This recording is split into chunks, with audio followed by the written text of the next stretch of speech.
Joining me to discuss this is Lisa Friedman, climate change reporter for the New York Times. Joss Garman, Executive Director, European Climate Foundation, and Karim Elgandi, Urban Sustainability and Climate Consultant, Associate Fellow at Chatham House. Thank you so much for joining us here at the TRT World Forum. So Lisa, I'll jump right in and get started with you because you're a climate change reporter, a fascinating subject to be covering, especially now. We know that climate change, of course, is well researched, and there's a considerable body of scientific evidence about climate change. But as a journalist, how do you tell these stories in a way that the average reader will understand and not tune out? Well, first of all, thank you so much for having me. It's a pleasure to be here, and I think this is a really important topic, so I'm so glad that this is part of the forum. I think I'd say my first answer to the question is that it's not that hard, right? I mean, climate change is not, this is not nuclear fusion. This is not something harder that I, as an English major, can't even come up with, but I, as an English major, get it.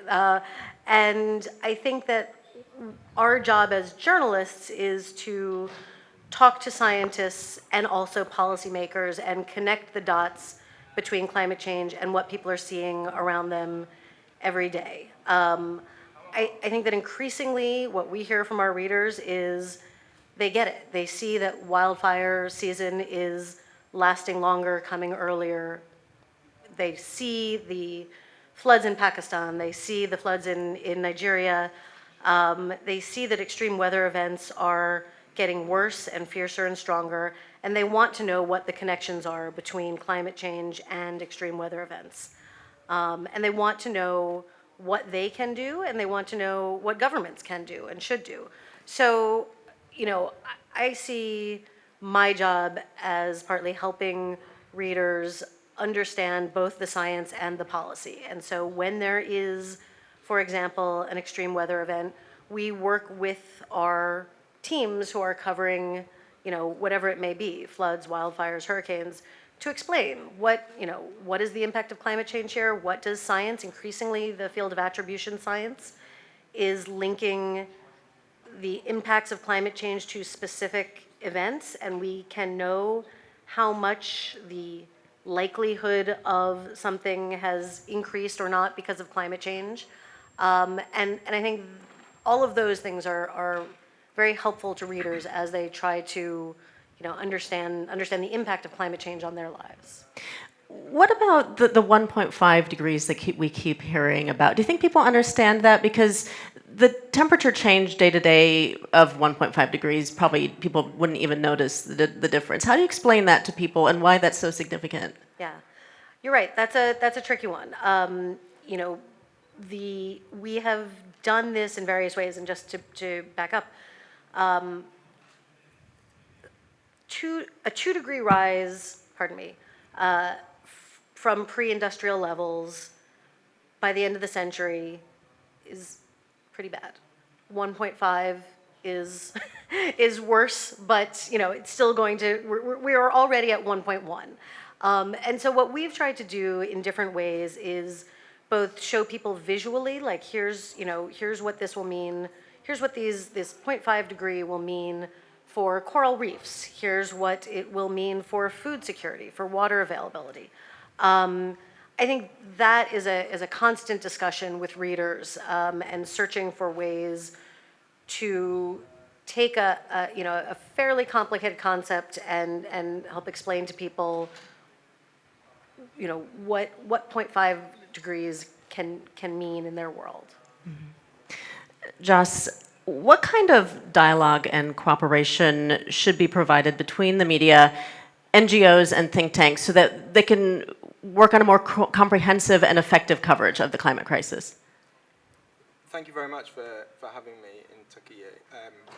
I think as soon as you get into the subject of the transition towards climate safety and towards a zero-carbon economy, you're immediately touching on issues of industry, technology, land use. Do we use land for energy crops? Do we use it for agriculture? Do we use it for natural carbon sequestration? All of these highly politicized topics that actually engage such an array of industrial groups, civil society groups, local community groups. And all of that means that there's an array of voices that can bring that debate to life. And that includes, of course, NGOs and think tanks that research these issues and campaign on these issues. So I think there's an incredible opportunity for journalists to work with vibrant civil society that focuses on this debate in all its various aspects. The zero carbon economy, though, I mean, how can that be better explained so people don't feel like, oh, I have to make this drastic change in my life? Because I think that people would find that people resist having to make a change that is going to just completely upend their life. Yeah, and that's one of the slightly perverse ways, I think, in which climate change has come to be seen as something which is an anti-development agenda, when fundamentally, when you look at the solutions to climate change, it's about infrastructure and it's about investment. It's about the kinds of energy systems we're building. It's about the kind of transport systems that we're building. And fundamentally, it's about how do we unlock quick enough huge flows of private capital and public capital into building that new energy system for the future. And that goes fundamentally from having an energy system that is about oil, coal, and gas to an energy system that is primarily about renewables, nuclear, and other low-carbon technologies. Karim, we recently saw the COP27 summit take place in Sharm el-Sheikh, Egypt. Did you think the media coverage was effective enough in conveying the need of climate change, especially in developing countries? Well, the media has traditionally, and excuse me for being a little bit blunt on that matter, has traditionally focused on mitigation issues, so it has focused on the climate change impacts globally, and that emphasis has tended to hook on major stories. So extreme weather events has often provided extended coverage of climate change impacts, especially when attribution is available for that. What we have found less of is focus on the climate justice side of it. What we found was the climate justice component and the disproportionate impact that you find in some of the developing economies, the lack of preparedness, the general vulnerability to climate change, and also the need for different kinds of transitions, the common but differentiated responsibilities in terms of climate action, and transition in terms of energy transition has tended to be quite different, and that kind of discourse, that nuance to the discourse, has tended to be a little bit weaker in my view. What has happened at COP27 is that the breakthrough has come from that angle, from the loss and damage angle. In a way, it was almost unexpected by anyone. I mean, it was added to the agenda at the last minute, and somehow they managed to cobble together a general agreement without any details. So the media has quickly trying to catch up and find out what is loss and damage, how can we explain this, and how do you put this communicate this to the wider audience as one of the main tracks of climate change negotiations. So the media was catching up basically, like everyone has, simply because this has tended to be seen as one of those technical subjects that are less exciting than understanding the impacts and dealing with mitigation. Mm-hmm.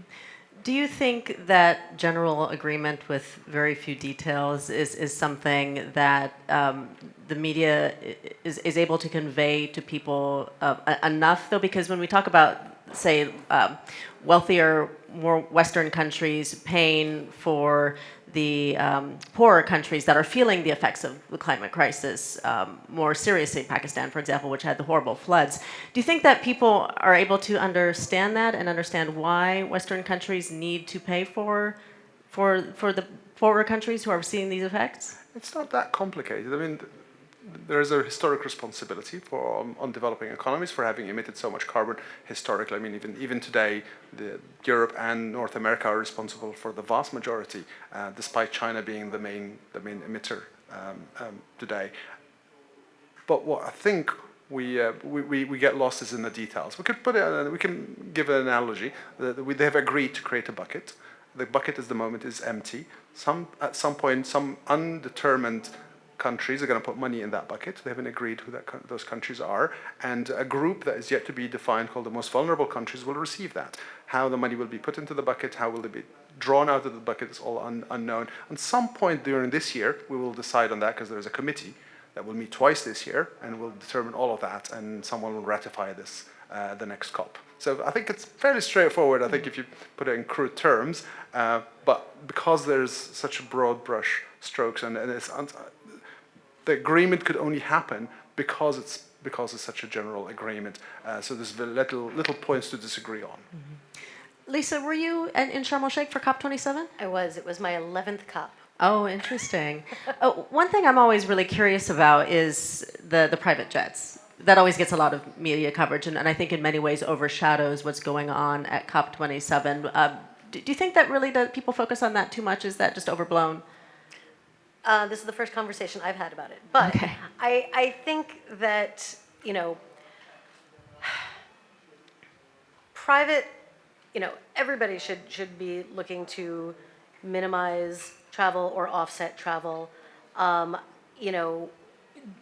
We tend not to cover, or at least we didn't for COP27, private travel because, this is a unique event and, an opportunity to bring together the world leaders to talk about climate change. I think you always have to weigh individual actions against systemic change. Is it fruitful to raise, any one person's personal travel or jet travel versus focusing on, say, developing a movement toward a carbon tax or something that is going to draw down emissions broadly and change the way people use fossil fuels. There's a place for that, but I do think that sometimes the focus on travel around COPs is something that is, used by folks who object to the whole endeavor in the first place and want to, to make noise. The narrative of why should I cut back on my travel or change my lifestyle when all these billionaires are flying in private jets. Did you have something to add? Yeah, I mean, I think one of the things it touches on is this whole question of fairness in the transition. And one of the things that's been quite incredible to see is how the fall in cost of clean energy means that now actually often the cheapest energy is the greenest energy. And that does change the nature of the debate because it starts to go from being a debate as it was 10, 15 years ago about which countries are prepared to make sacrifices to being a debate about which countries are going to seize these new economic opportunities. And so I think the risk with the private jet debate is it's understandable that people feel like there's this great injustice. On the other hand, the reality is that people's personal carbon footprints across the West are actually dramatically being reduced at the minute by the fact that our energy system is increasingly dominated by clean technologies. And so the question really is how can other big emerging economies get access to those technologies, start also investing in those technologies, and attract international private capital into those markets. Elisa, I just want to go back to you because you said this was your 11th COP summit that you've covered. What stood out to you this year compared to previous COPs? Do you find that world leaders and politicians are more accepting of needing to make changes? Well, I mean, I think the big news at this COP, as Karim said, was the creation of Loss and Damage Fund. I mean, for those who are not familiar, loss and damage refers to the impacts of climate change that are happening now, that will happen because of the emissions already baked into the atmosphere. No matter if we reduce emissions drastically, we will, or whether we adapt to those changes. There are still things that are happening, and countries for 30 years have been asking for some kind of financial mechanism to deal with this. For years, it's been put in the context of compensation, of polluter pays, that countries in the West that have been emitting the most, the longest, are responsible for the damages caused in and the economic losses suffered by countries that are feeling the first and worst effects. The actual fund that is being created sort of explicitly says that this is not about compensation or liability. As Karim said, there are questions still about who will give money and how much and who will have access to it. But what we saw in Sharm el-Sheikh were developing countries really working as a united front on something that they've been seeking for decades, and they won. And I think it was huge. And you're right. I think it could be better covered and stands to be better understood by folks. Joss, do you think audiences are not interested, or do you think the media lacks the incentive to cover climate change and environmental issues? What do you think are the main challenges for media platforms when trying to cover the climate crisis? So no, I think survey and polling work that we've actually commissioned and that some of the organizations we work with have been commissioning shows that there's incredibly high levels of concern about climate change. People do understand, as Lisa said, that they see the floods in Pakistan, for example. It's pretty hard to escape what's going on all around us. But the question is that there's a real lack of understanding, I would say, still, and a crucial role for journalism to unpack what it actually means to address climate change. You know, what are the choices involved?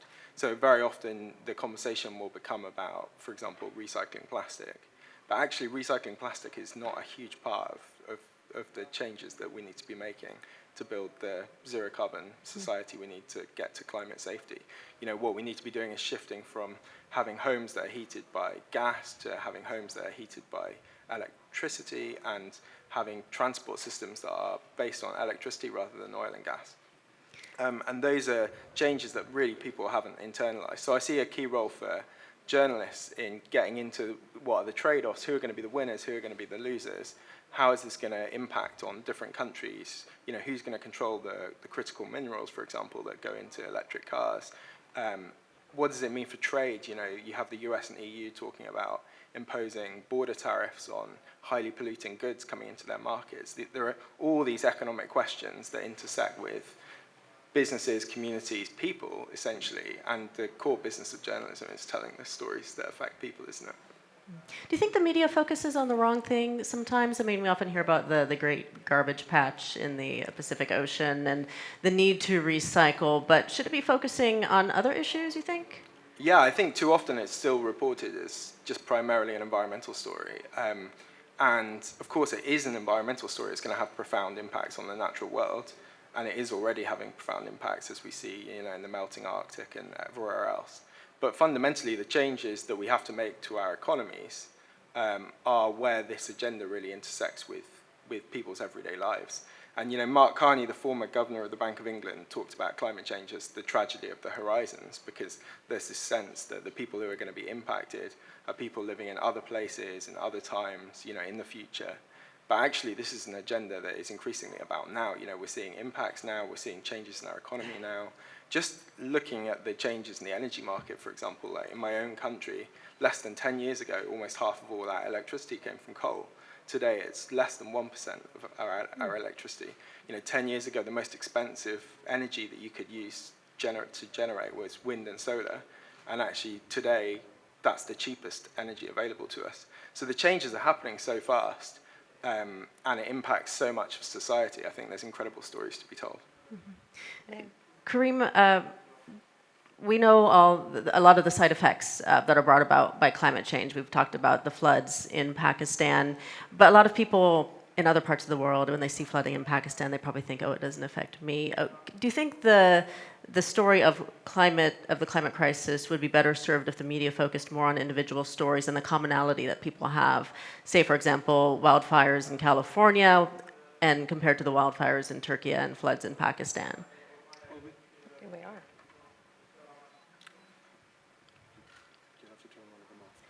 I think what we have seen is a lot of these human stories going on. A lot of good journalists have tried to frame big climate stories around the human experience. And that's a great approach. It humanizes it, helps the audiences sympathize with the plight and the human story of climate change. That tends to focus climate stories on these intersectional issues. So it brings in environmental, but also social and economic stories into the fold. What it doesn't allow you to do, it doesn't allow you to have a purely environmental story because you're focusing around humans, the cause of climate change. It doesn't allow you to give voice to the voiceless, if you like, the environment towards which we have the greatest injustice imposed at the moment. And I think that's perhaps one of the downsides of this otherwise really good strategy of giving that humanized approach. The commonalities are great between the different regions impacted by climate change, but it's also important to focus on the differentiation as well. The people are impacted differently. They have different readiness for those climate impacts.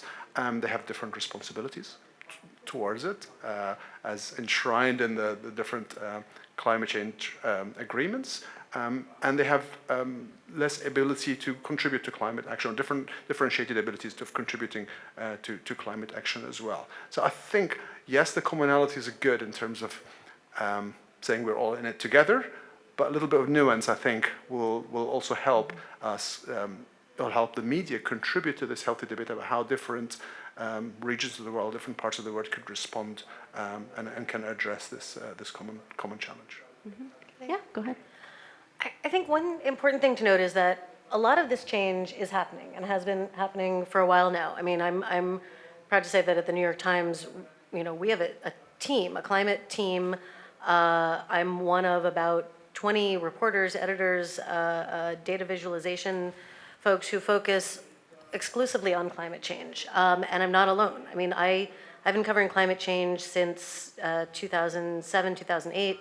Before the Times, I was at a publication called E&E, Climate Wire, and covering climate change used to be kind of lonely.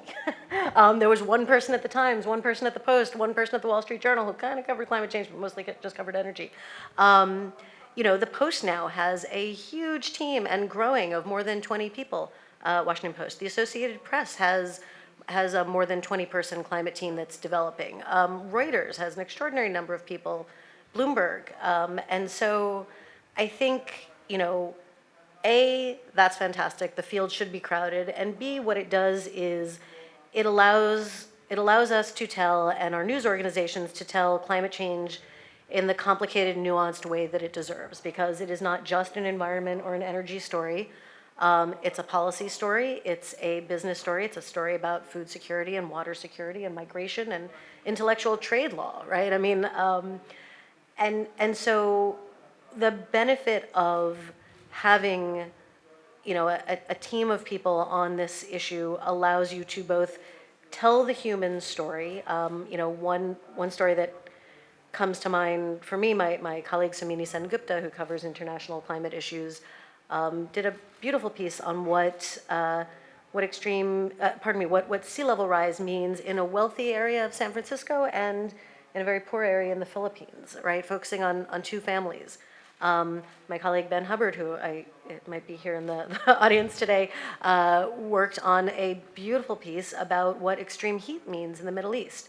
But then we also work with our colleagues on other desks to say, like, hey, the president is in this place this week. Of course, he's going to be asked about Ukraine and other security issues, but is someone there who's going to be asking him about COP27 or what a focus on gas means to the administration's long-term climate goals? I think those are the kinds of things that we're increasingly seeing at news organizations, and I think it is a boon to climate coverage. Why do you think that is? Do you think it's the media? I mean, we've been talking about climate change for decades. I remember when I was a kid, we were talking about it, and it was, back then it wasn't called climate change, it was global warming. But why do you think the media has put more money or more development into their coverage? Is it because it's a sexy topic now, or is it just people are wanting to have more coverage and people care about it more? Yeah, I mean, I'm curious about about your opinion on this. My sense is that it feeds on itself. I mean, I think that news organizations started to see and understand, because of coverage that fantastic people in the field were doing, the importance of this topic. Readers responded to it. I mean, climate change is on the front page, many times a week at the New York Times, and readers respond to it, and they want more.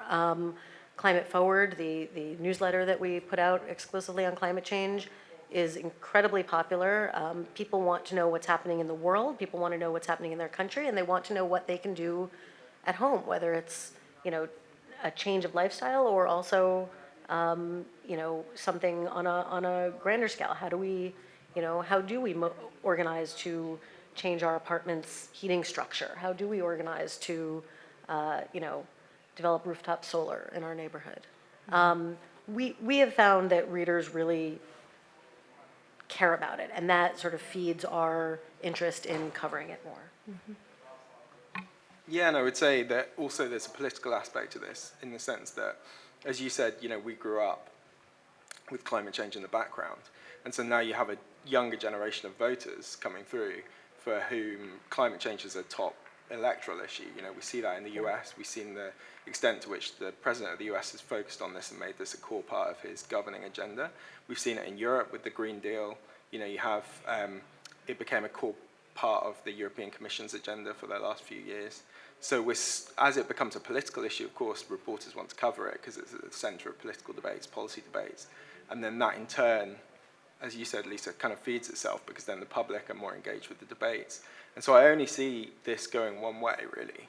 And of course, at the same time as that, you start to see the impacts of climate change actually starting to have real world impacts in different communities. And so we see in my own country, for example, part of the food price inflation that we're seeing in a minute, and the reason why households are paying hundreds of pounds more for their food this year than they were last year, is because of the impact of climate change on agricultural systems, for example. And so, if inflation and the cost of living is the biggest story in the world right now, then a core part of that story is climate change. Do you think the climate crisis itself, though, has taken a back seat to the consequences associated with the climate crisis, like the fires, the flooding, the news of the day, and how can the media continue to highlight the climate crisis as a whole without, these eye-popping headlines of Pakistan floods, fires in California, et cetera? Yeah, I mean, in a sense, I feel like all of these stories need to be told, right? But there is definitely a sense in which I think the debate went from being dominated by scientific voices, as you said, parts per million of CO2 in the atmosphere, what's the difference between 1.5 degrees and 2 degrees? And actually, since the Paris Agreement in 2015, when every country in the world said, this is a problem, we want to collectively address it, that shifted the whole global debate into one that's about what are the changes that are coming, what are the solutions, what are the trade-offs that we need to be engaging with. And so I think inevitably that's shifted what the nature of the media debates are like in different countries. But it does really feel like in Europe in particular, and in the US, this is told much more in the terms that Lisa was describing. It's an energy story, it's a political story, it's an economic story. And I think in many other countries, it's still seen primarily as a consumer choice story and an environmental story. And I see that rapidly changing. Mm-hmm. Kareem, what about climate migration as a result of the climate crisis? Is this something that you think the general public is familiar with, this topic? And how do you think the media should cover that issue? Well, it's a tricky one. I think the media should cover it very carefully. The climate impacts, the primary climate impacts, temperature change, precipitation or rainfall change, sea level rise, these are fairly well understood. The secondary impacts to that, there are impacts on primary sectors like agriculture, tourism, etc., will have socioeconomic impacts on societies. The tertiary impacts to that could be security related, could be political, could be geopolitical in nature, and we have even less certainty about those. So that as we progress from primary, secondary, tertiary impacts, we're only progressing in the direction of uncertainty. There are also unintended consequences due to the interaction of these impacts together, leading to unknown changes that could come down the line. So we can only know that if we model it and create scenarios. This is really, really difficult and can only be done on a region by region basis. So another way of looking at climate as a threat multiplier, something that makes all the current conditions that we live today, not in 2050, not in 2100, but today, making all of our security needs or our socioeconomic challenges just a little bit worse.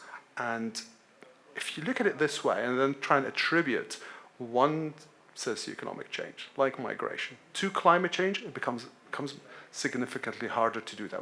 Journalists could point out trends, because they could say, well, there's a circular nature to this, some kind of vicious cycle in which climate change can correlate with a number of socioeconomic changes, and those socioeconomic changes could then potentially correlate with the emergence or eruption of violence.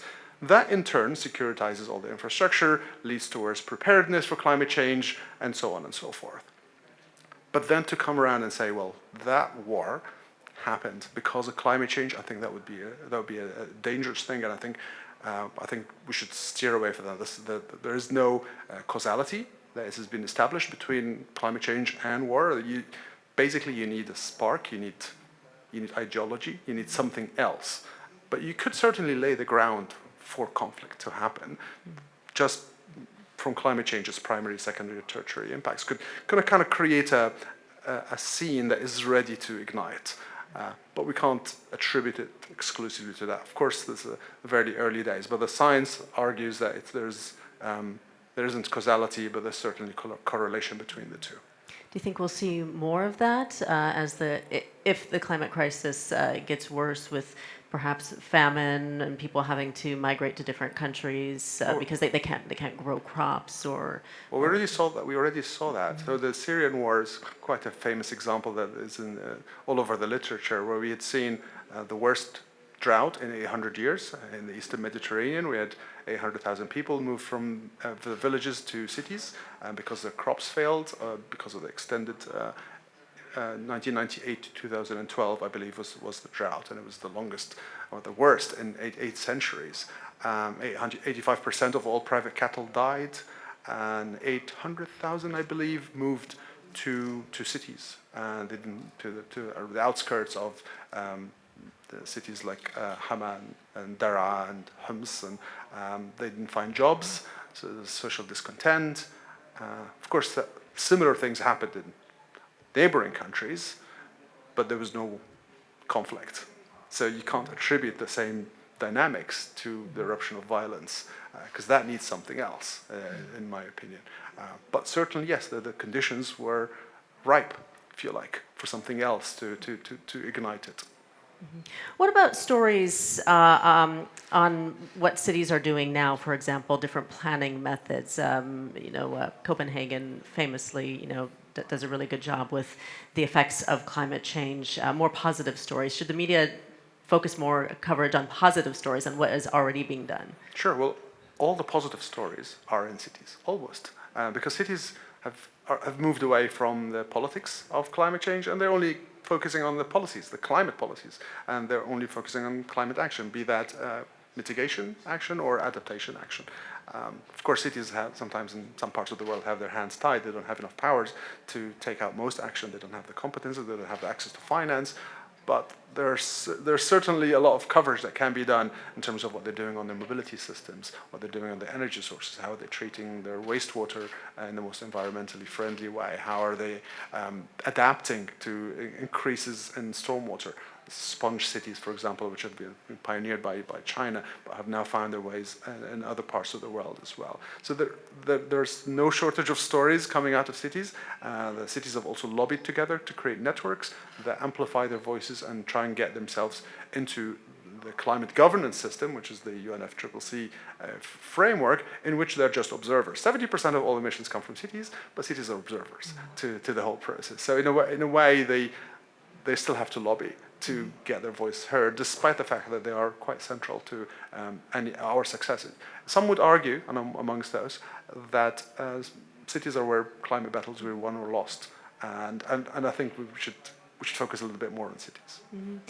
Are there cities that do it better than others? Because I'm thinking of Doha, for example, which is hosting the World Cup, as we know, and there was some criticism about how they're air conditioning outdoor spaces because of it's obviously quite hot there. But the Middle East also is on the forefront of alternatives in city planning and mitigating the climate crisis. Do you think that the Middle East does a good job, or are there any particular cities that you can think of that do better? I'll preface that by saying that cities don't start from the same starting point.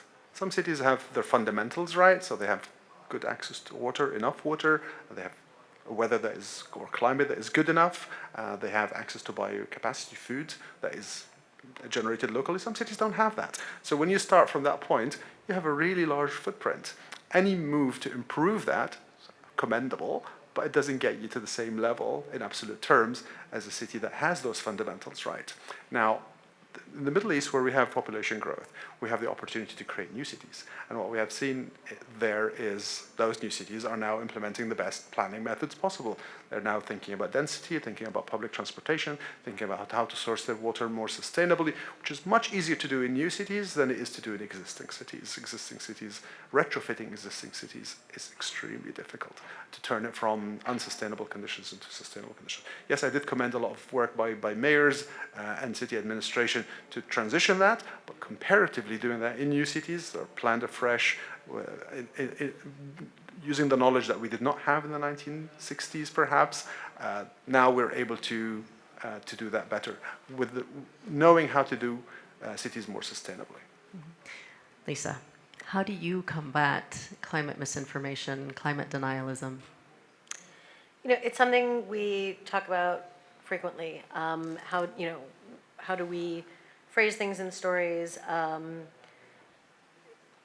This comes up a few ways. First, we are always having conversations about who we're quoting in stories. During the Trump administration, most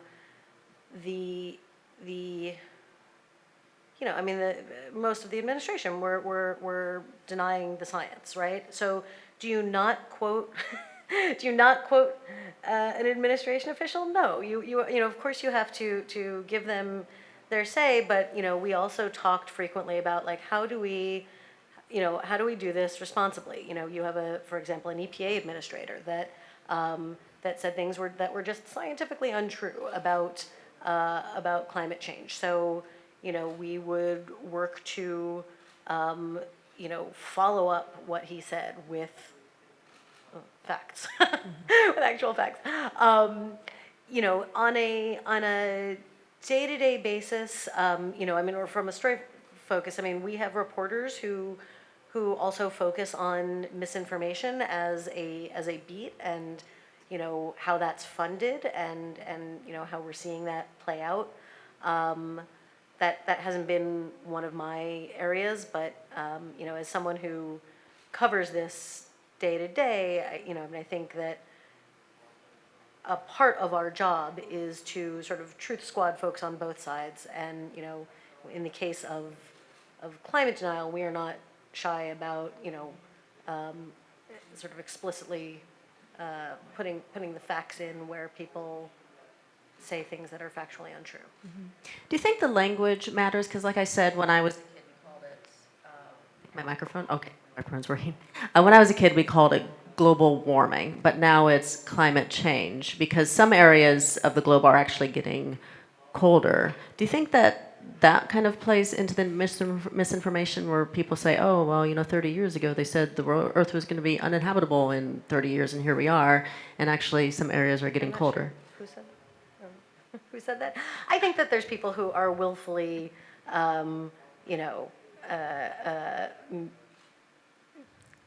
what's the word I'm looking for?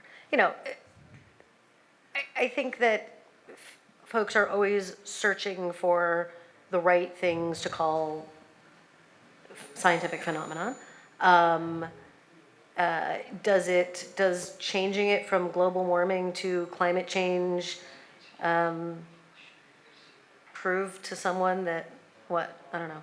I guess I think the answer is no. Okay.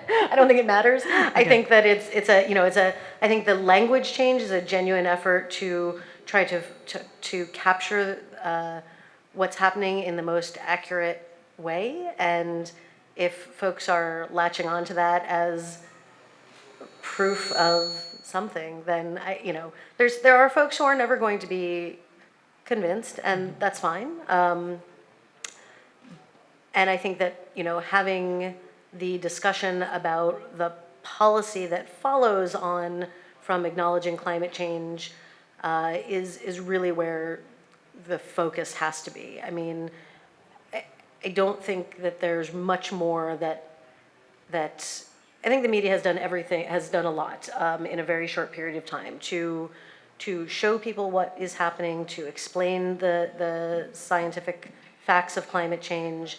And what we've seen in the United States is that there are folks who may disagree about climate change, but are still willing to have a debate about clean energy and how to reduce emissions, maybe for different reasons. Maybe there are folks, on the right who see an economic benefit to, to something like carbon capture and storage, or who see, who see changes in the coal industry and know that there need to be fundamental changes at home and are looking for ways to keep industries alive and see benefits in developing clean energy.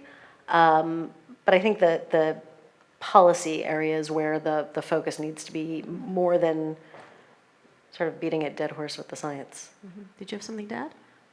Yeah, I would say what will make journalists' job easier on this is access to information, access to data, because as Lisa said, journalists want to report the facts, but sometimes it's not possible to establish the facts because the data and the information is being hidden. So having as much transparency and access to data is a key part of the response. But I also think it's about the messenger. We all know that some people respond better to some people than they do to other people. And too often, in my opinion, it's been a certain type of person that ends up talking about climate change in the media. And so the more that journalists can diversify the voices and bring in different people from different backgrounds, different communities, different industries, different parts of the world, the more it's going to help broaden the audiences that are engaging with this. Yeah, what about freelance journalists and young people? How can they contribute to tell the stories from their communities? Yeah, I mean, one of the things that was really striking across Europe over the last few years was the big uptick that we saw in youth activism, obviously famously led by Greta Thunberg. But actually what you see accompanying that is a big spike in broader public concern. And so the effect of the youth movement was to increase the wider general salience. So I think, one of the ways that young people can engage is obviously through campaigning and activism. But also, if these are the jobs of the future and these are the skills of the future that we're going to need in hydrogen technology, carbon capture technology, renewable energy technologies, then increasingly younger people are going to be in courses in universities and colleges learning about these new technologies that are emerging and the skills that they will need. So there's very practical things that people can do, and then there's very political things that people can do. But I think what's incredible is the sense in which younger people right around the world are the ones that are increasingly driving this debate because they can see it's actually their future on the line. I think Greta Thunberg has been very effective in getting young people involved and aware, but do you think that the climate activism can sometimes go a little bit too far? For example, these climate doomsdayer activists just the other day glued themselves to the airport in Munich, and that we've had stories of these activists throwing soup on famous paintings. Do you think that hurts the message that they're trying to make? Yeah, I mean, I increasingly think that a lot of those groups end up attracting very little support. So I guess it raises the question of are they having influence with the public? And a lot of survey work would suggest that actually they're finding themselves to be quite unpopular with the public. Or are they having an effect with business or with government? And increasingly, actually, governments are responding with just more oppressive legislation. So I guess there's a kind of strategic question for those activists about who is it that you're actually winning over here. Do you think that journalists covering those stories, though, do you think that just amplifies that message and then creates more negativity? I mean, I guess it's inevitable those stories will be covered because they're designed, almost packaged designed to be covered, right? It's the drama and everything else. But I guess from my perspective, the important thing is that those voices don't become the only voices and the dominant voices in the debate, because what we see all around the world is people from right across the political spectrum are engaging with climate questions in a really deep and increasingly very sophisticated way. And so if their voices aren't heard in the media because the media is too preoccupied by covering direct action protests, then obviously that could have the effect of kind of distorting how people perceive the debate to be. That would be the worry. Okay. But isn't there room for all of it? right? I mean, I think there's room for all of that Sure. coverage, and I actually, we had an interesting reaction of our readers to the direct action campaigns with the paintings, which actually were one frame was ruined, but this was coordinated. They threw them at paintings that were protected by glass, and one of our columnists for Climate Forward wrote about it, and sort of wrote about the reader response, which was really fascinating. I mean, there were some people who really felt that this was, as you say, I mean, a distraction from the sort of deep discussions that need to happen on policy, and there were some that felt that, that the students and others who were doing these protests were making the point that, the things that we hold valuable are the things that we hold dear, like art, and like, the future of the planet, are taking a hit. And we were fascinated by sort of just how much interest there was in both sides of that discussion. But I also think that there's room to cover that, and covered deeply. I don't think that it distracts too much from, it could be an opening to the larger questions of, okay, what are they trying to say? What are we, Well, and of course, like all through history, there have been these radical movements that have responded to these kind of political moments. And I know a lot of those activist groups would see themselves as acting in the traditions of, other direct action civil disobedience movements like the suffragettes or civil rights movement. and who said, who told us that, like, look, we've done all the traditional things. We've gone to protests. We've, tried to barricade ourselves on a coal plant. These didn't get attention. This got attention. Well, now that you have our attention, go deeper. Go deeper into the issue. They certainly do attract a lot of attention. Yeah. Kareem, what about covering social awareness? How can journalists contribute to this? What are some ways through which media coverage and visibility of environmental awareness actions can increase? I'm not 100% sure the media should do that. I think the media should, first and foremost, run stories that are based on science, tell us the facts. They could use human stories, other types of formats that they can use to communicate those complex messages. Obviously, climate has one of those challenges where the cause and effect are not easy to visualize, so it needs to jump through hoops in order to get that connection obvious. So if you're running evidence-based, science-based stories, then you could think about, well, how do I play a role in this? How do I advocate for this? And I think that could be a slippery slope. Because once you start taking a position on this, then you'll be expected to take positions on other matters. So journalists might then decide, well, we're going to be for mitigation, we're going to be for adaptation, we're going to highlight loss and damage. What about just transition? And then I think my fear here is that you lose track of the diversity of opinions within the climate world, within the attendees of the COP, for example. Thousands of opinions there are, representing different countries. And journalists getting themselves in this would then be part of the negotiations, in effect, which are representing views of countries that are all saying we want the right thing for the world, but we have a different perspective on it. The next thing would be, well, are you for solar or wind or nuclear, or do you want a mass reforestation of the world? Do you want to do carbon capture and storage? Where does the media stand on that? And my fear here is, once the media takes an advocacy role, it might find itself stuck and sort of unable to navigate the already quite complicated setup that we have. We've got enough parties in this conference of parties trying to come with a solution that will please everyone. I would urge the media to observe it, to tell us the facts, but perhaps not to wade too far into that debate and become a player in and of itself, become a negotiator in and of itself. Lisa, do you find that that's difficult to not go into the role as an environment journalist of an advocate? Not at all. No, I'm a journalist. I mean, acknowledging the science of climate change is one thing, right? That's a scientific fact. That is not advocacy.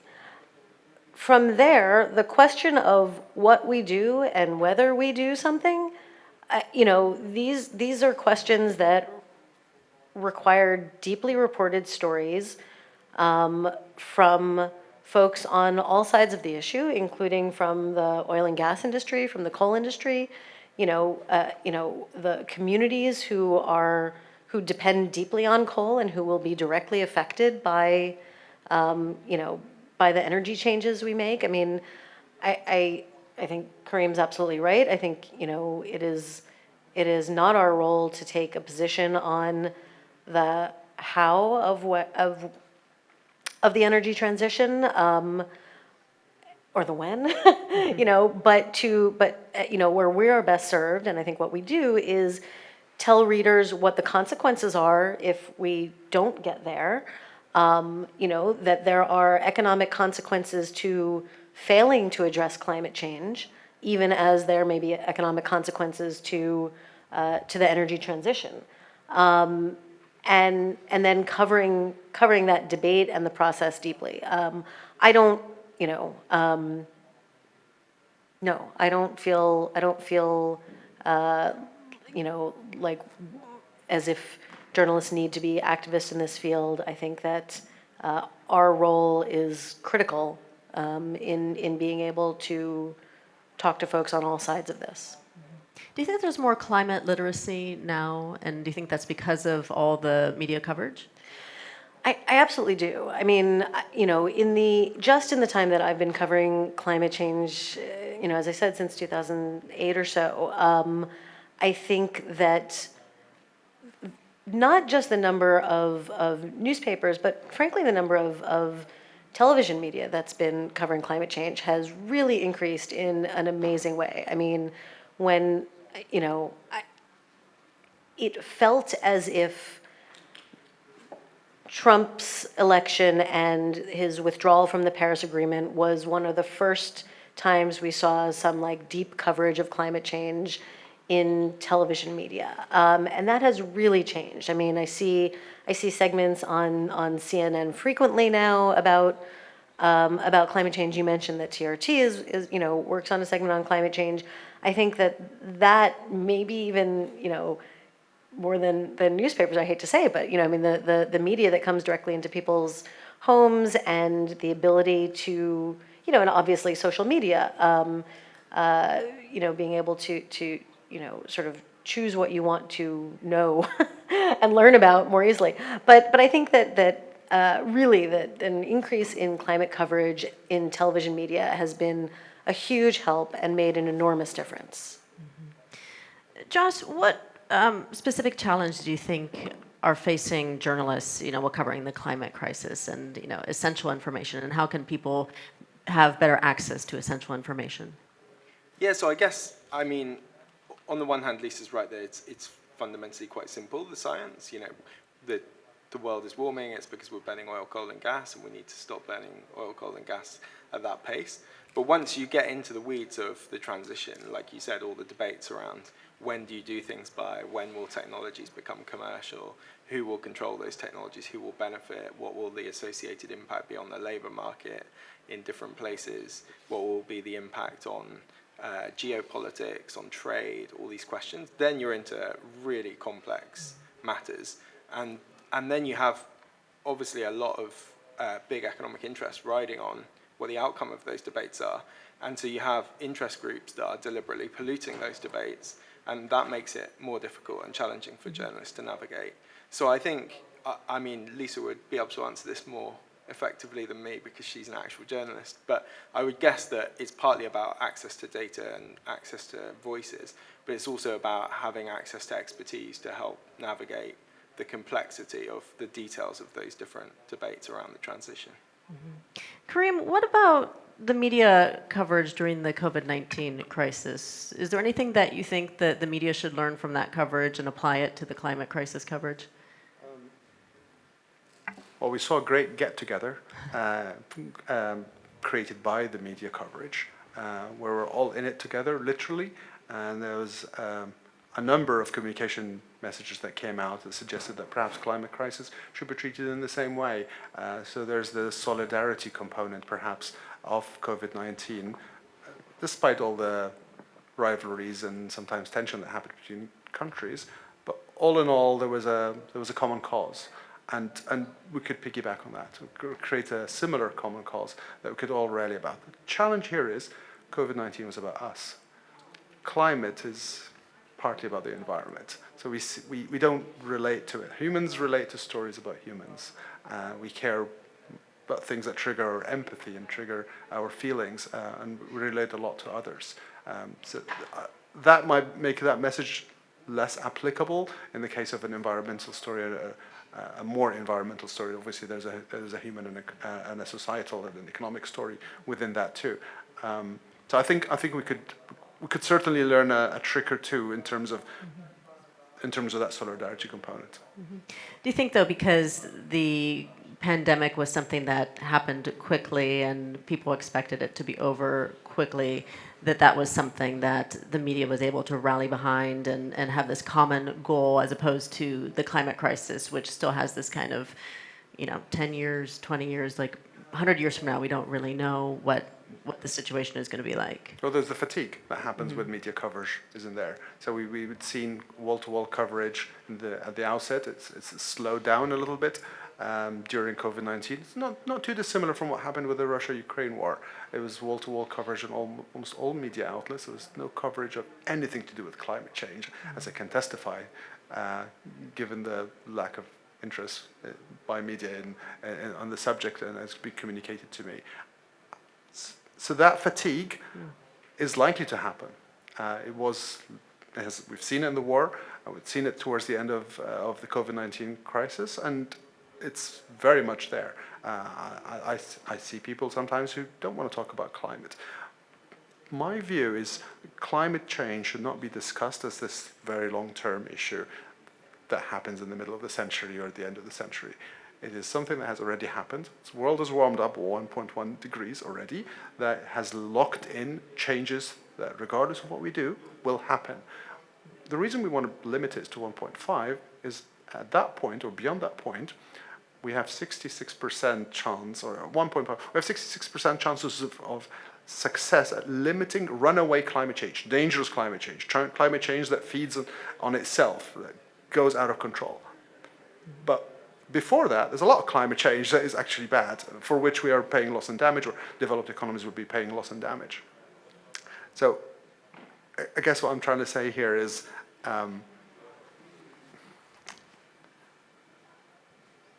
we need to focus at this particular point at the communications that we need to use.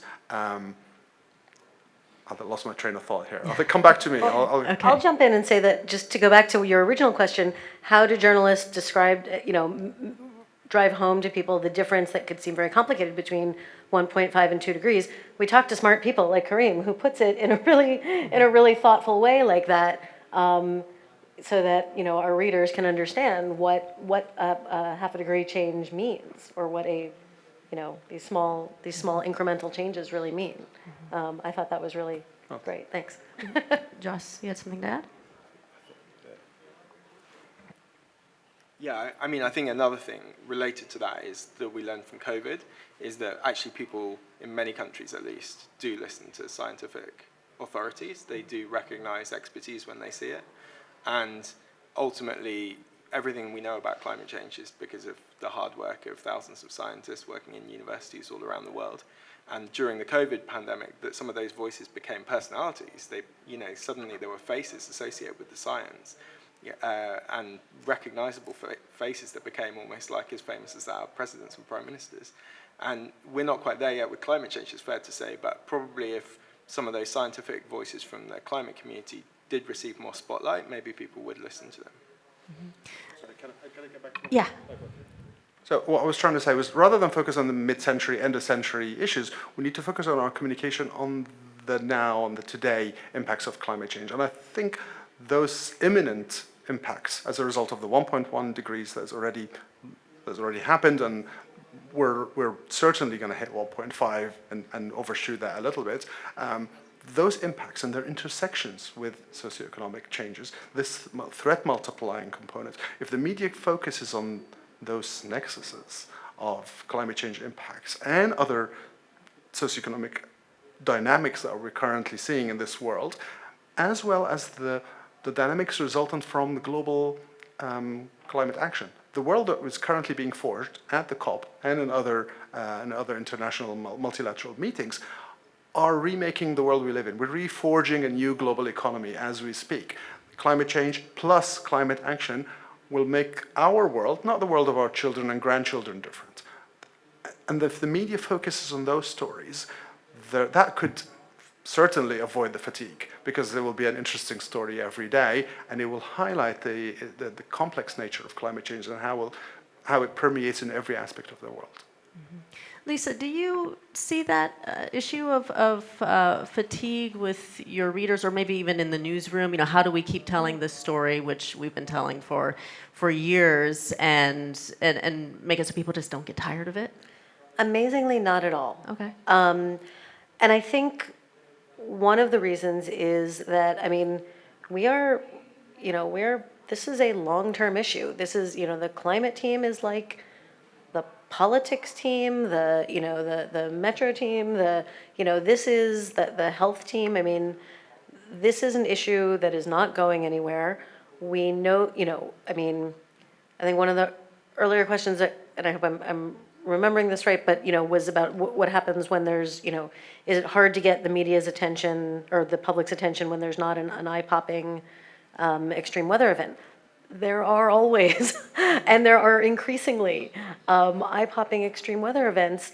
And also, there are ways that climate change is affecting people in their day-to-day lives that people want to know about. What does an increase in the price of cotton, partially driven by climate change, mean for the goods that, means for the price of the clothes that we're wearing? Is just one small example. So I think for our part, I've certainly gone through periods where climate change gets less attention. The beginning of COVID, I think all of us thought like, okay, we're done. Nobody cares about anything else. The beginning of, the immediate aftermath of Russia's invasion of Ukraine. There are always periods where other issues overshadow climate change.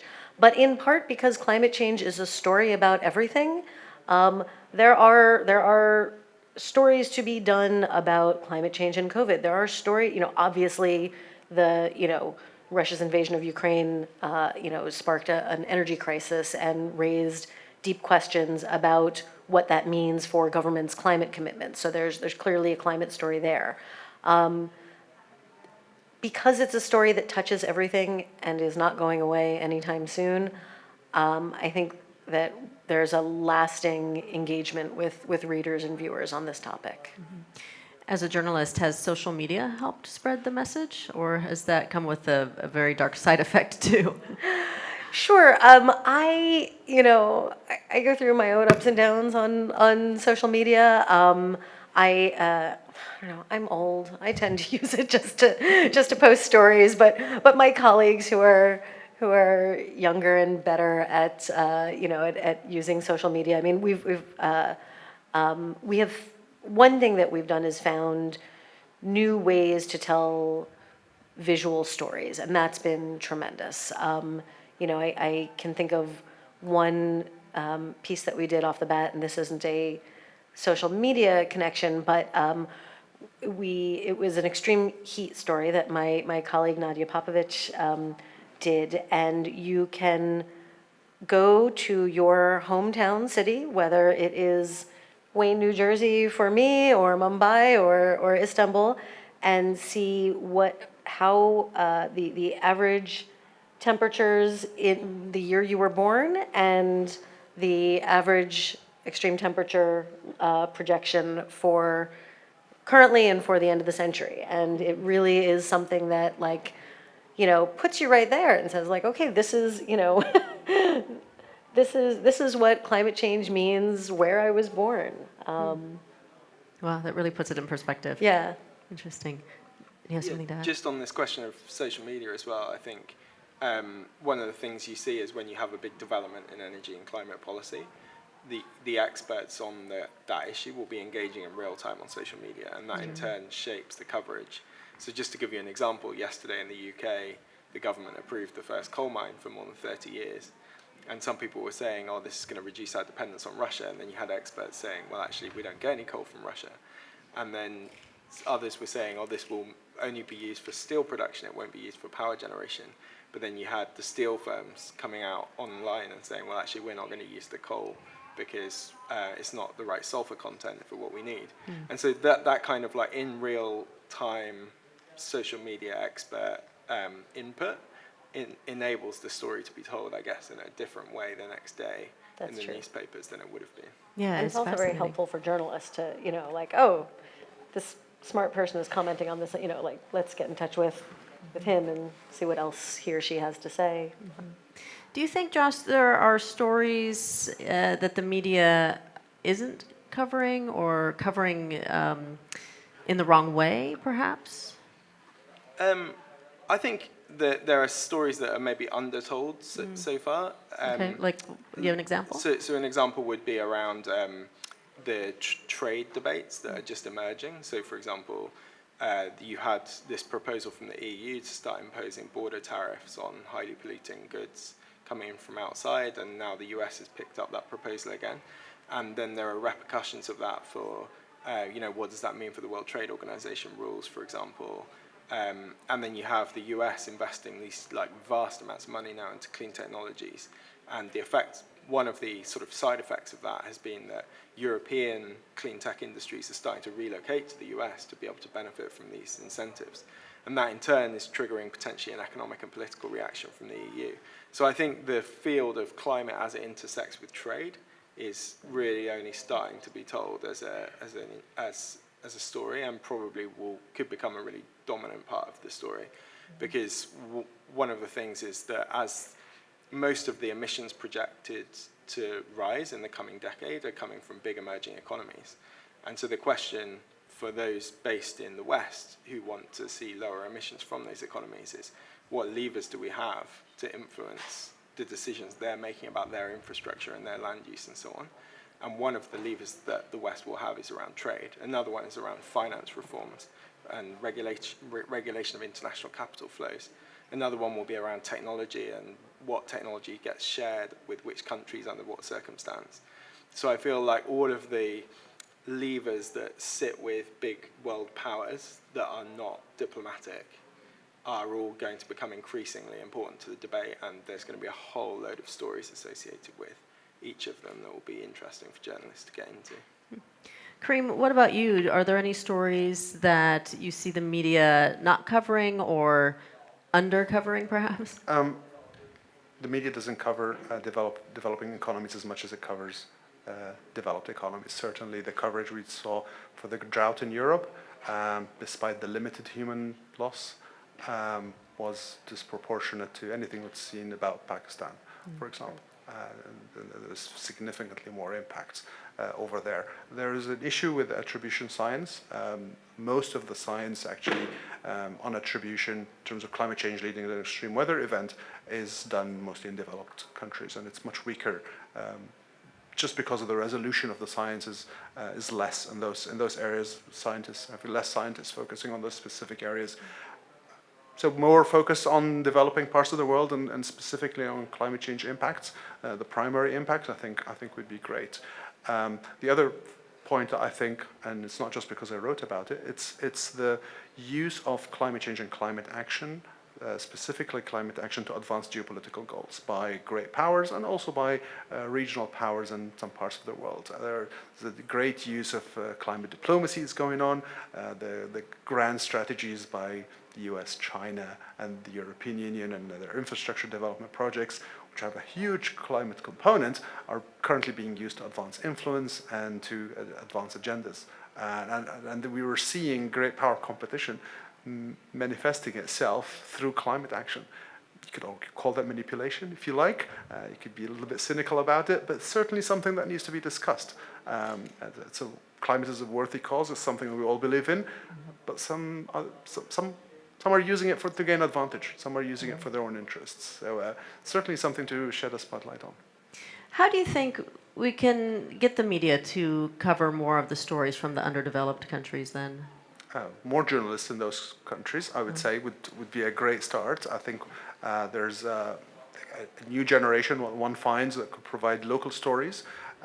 Most of them young journalists, I don't know, you call them freelancers, stringers, whatever it is you call them in the media world, that they could supply stories from their own countries, telling human stories about how climate change has affected their regions. And I think the issue of these climate change impacts being narrated from London or DC, I think could do better with more local coverage. You don't need me to tell you that. I'm pretty sure. Lisa, do you think that environmental journalism can be a dangerous job, though, in some of these underdeveloped countries for local journalists to cover stories like, say, for example, the Amazon? Sure, of course. My job is primarily in DC, but certainly there are stories of journalists who have put themselves in grave danger covering illegal logging and the like. Yeah. Why did you want to become an environmental journalist? I got into covering climate change by accident. I was writing. I was the bureau chief of the LA Daily News. There was no one else in the bureau. I was chief of me, and was sort of climbing the ladder of newspapers in the early 2000s when all the rungs fell out. And I landed quite by accident at a publication called Climate Wire, part of E&E News. And like many people who start covering climate change, they quickly realize, oh, this is a beat about absolutely everything. I'm done. I have found the thing that I want to cover and write about for my career. I think when I first started covering climate change, I thought, God, covering one topic, I mean, maybe I'll stay a year. I quickly learned that this was the most important beat. And I came to the New York Times in 2017, and now I'm focused on federal policy in Washington primarily. I really do think that this is one of the most important coverage areas, and I'm incredibly pleased to see how much it's grown, not just at my own paper, but at papers I compete with. I love having a lot of competitors on this beat. I think it makes it richer for readers and better for us as journalists. Okay. I think we're running toward the end of our program here, so I just want to get last words from each of you. Kareem, I'll start with you. I would make a last pitch for cities. I would say that we need more local stories. People move to cities for a reason. This is where most of the human stories are. This is where the greatest story of humans, urbanization, has happened over the last 2 centuries. It will probably go on for another century, and climate change is extremely central to it. We will end up being all living in those cities at some point, and not only will most of our emissions, if not all of our emissions, come from there, but also all of the impacts that matter to us will happen there as well. So just a pitch for more coverage of climate change and climate action in cities. Okay, and Josh, do you have any closing thoughts? Well, I think Lisa put it beautifully when she said, climate change is a story about everything.